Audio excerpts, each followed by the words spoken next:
ರಾಜ್ಯದಲ್ಲಿಯೂ ಕೂಡ 3 ಕಡೆಗಳಲ್ಲಿ ಮಾಕ್ ಡ್ರಿಲ್ ನಡೆಯುತ್ತೆ. ಬೆಂಗಳೂರು, ಕಾರವಾರ, ರಾಯಚೂರಿನಲ್ಲಿ ತಾಲೀಮು ನಡೆಯುತ್ತೆ.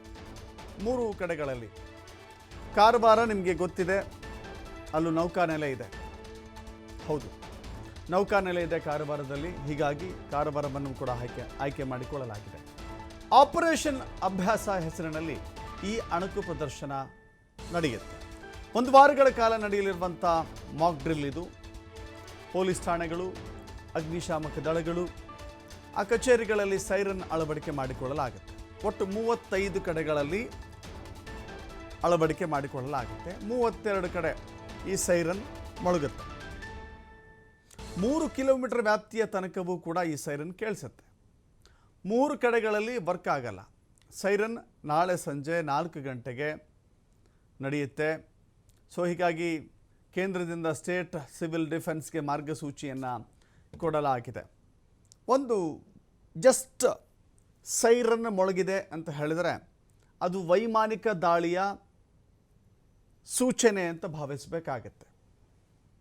ಅಪಾಯದ ಸನ್ನಿವೇಶದಲ್ಲಿ ನಾವಿದ್ದೇವೆ ಅಂತ ತಿಳಿದುಕೊಳ್ಬೇಕಾಗತ್ತೆ. ಸೈರನ್ ಮೊಳಗಿದೆ ಅಂತ ಕೇಳಿದ ತಕ್ಷಣ, ಸೈರನ್ ನಿಮ್ಮ ಕಿವಿಗೆ ಬಿದ್ದ ತಕ್ಷಣ ಅದು ನೀವು ಅಪಾಯದಲ್ಲಿದ್ದೀರಿ, ಯಾವುದೇ ಸನ್ನಿವೇಶದಲ್ಲಿ ನಿಮಗೆ ಅಪಾಯ ತಂದೊಡ್ಡಬಲ್ಲದು ಅಂತ ಹೇಳಿ. ಸೊ ತಕ್ಷಣ ನಿಮ್ಮನ್ನು ನೀವು ಸೇಫ್ ಮಾಡಿಕೊಳ್ಳಬೇಕು, ಇತರರನ್ನು ಸೇಫ್ ಮಾಡಿಕೊಳ್ಳಿಕ್ಕೆ ವ್ಯವಸ್ಥೆಯನ್ನು ಮಾಡಿಕೊಳ್ಬೇಕಾಗತ್ತೆ. ಸೊ ಹೀಗಾಗಿ ಕಾರವಾರದಲ್ಲಿ ಸಿದ್ಧತೆ ನಡೀತಾ ಇದೆ, ರಾಯಚೂರಿನಲ್ಲಿ ಸಿದ್ಧತೆ ನಡೀತಾ ಇದೆ, ಬೆಂಗಳೂರಿನ ಮಲ್ಲೇಶ್ವರಂನಲ್ಲೂ ಕೂಡ ಸಿದ್ಧತೆ ನಡೀತಾ ಇದೆ. ಒಟ್ಟು 3 ಕಡೆಗಳಲ್ಲಿ ಉತ್ತರ ಕನ್ನಡ ಜಿಲ್ಲೆ, ರಾಯಚೂರು ಜಿಲ್ಲೆ, ಬೆಂಗಳೂರು ನಗರ, ಒಟ್ಟು 3 ಕಡೆಗಳಲ್ಲಿ ಈ ರೀತಿಯ ಸಿದ್ಧತೆಯನ್ನು ಮಾಡಿಕೊಳ್ಳಲಾಗಿದೆ. ಈ ಡ್ರಿಲ್ನಲ್ಲಿ NCC ಮತ್ತು NSS ವಿದ್ಯಾರ್ಥಿಗಳು ಕೂಡ ಭಾಗವಹಿಸ್ತಾರೆ. 3 ಕಡೆ ಮಾಕ್ ಡ್ರಿಲ್ ಮಾಡ್ತೀವಿ. ಅದರಲ್ಲಿ ಬೆಂಗಳೂರು ನಗರ, ಇದು ಮೆಟ್ರೋಪಾಲಿಟನ್ ಶಹರ, ಮೆಟ್ರೋಪಾಲಿಟನ್ ನಗರ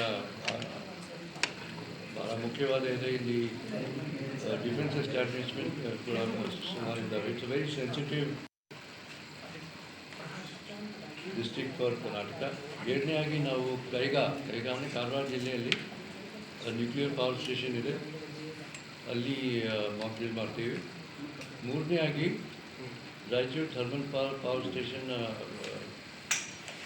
ರೆಫರೆನ್ಸಲ್ಲಿ ಇಟ್ಕೊಂಡು ಅಲ್ಲಿ ಕೂಡ ಮಾಕ್ ಡ್ರಿಲ್ ಮಾಡ್ತೀವಿ. ಇವಾಗ ಮಾಕ್ ಡ್ರಿಲ್ ಕಂಪೋನೆಂಟ್ಸ್